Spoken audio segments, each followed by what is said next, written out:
আজ তোমাদের আর মাছ রান্না করে দেখাবো। ফুলকপি আলু দিয়ে আর মাছটা রান্না করব, সেই জন্য ফুলকপি আলু সব কেটে কুটে নিচ্ছি।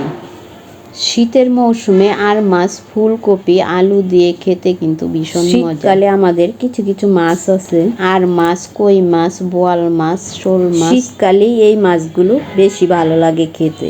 এই যে দেখো কেটে কুটে রান্নার প্রস্তুতির জন্য সব তৈরি করে নিচ্ছি। এই দিক দিয়ে মাছটাও কেটে কুটে ধুয়ে নিচ্ছি। মাছটাও লবণ হলুদ মেখে রেখে দিলাম। মশলার মধ্যে নিলাম জিরা, কাঁচা লঙ্কা, কাজু, এলাচ, দারচিনি। দেখো সব কিন্তু আমি পাটার মধ্যে বেটে তুলে রাখছি। আর এই মশলার মধ্যে যোগ করলাম 1 চামচ হলুদের গুঁড়া, 1 চামচ মরিচের গুঁড়া, স্বাদ মতন লবণ, চিনি। সবজিটাও ওই দিক দিয়ে ধুয়ে একটু ভাপিয়ে নিচ্ছি। লাগবে টমেটো পেস্ট, সেজন্য টমেটো আমি পেস্ট করে নিলাম।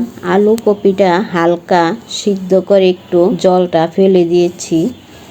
এখন প্যানের মধ্যে তেল দিলাম, তেল গরম করে সাবধানে ঢাকনা দিয়ে মাছগুলো আমি ভেজে নিচ্ছি। মাছগুলো কিন্তু আমি ভেজে তুললাম। আর এই মাছের তেলটার মধ্যে আর একটু তেল যোগ করলাম, তারপর আমি কপি আলুগুলো ভেজে তুললাম। এই তেলটার মধ্যে আমি তেজপাতা আর জিরা ফোড়নে দিলাম, আর আগে থেকে রেডি করা মশলা দিয়ে দিলাম, টমেটো পেস্টও দিয়ে দিলাম। মশলা কষিয়ে নিয়ে আগে থেকে ভেজে রাখা আলু ফুলকপিগুলো দিয়ে দিলাম, আর পরিমাণ মতন জলও দিয়ে দিলাম। দিয়ে একটু ঢাকনা দিয়ে রাখলাম ফ্লেভারের জন্য। 3-4টে কাঁচা লঙ্কা আর ভেজে রাখা মাছগুলোও দিয়ে দিলাম। বলক তুলে রান্না কমপ্লিট করলাম। এখন একটা সার্ভিং প্লেটে তুলে নিলাম।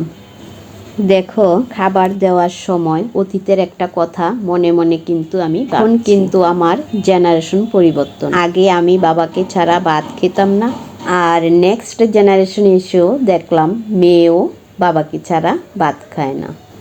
বাবা যখন আর মাছ আনতো, মা কিন্তু আমাদের বাপ বেটির পাতেই লেজটা দিত।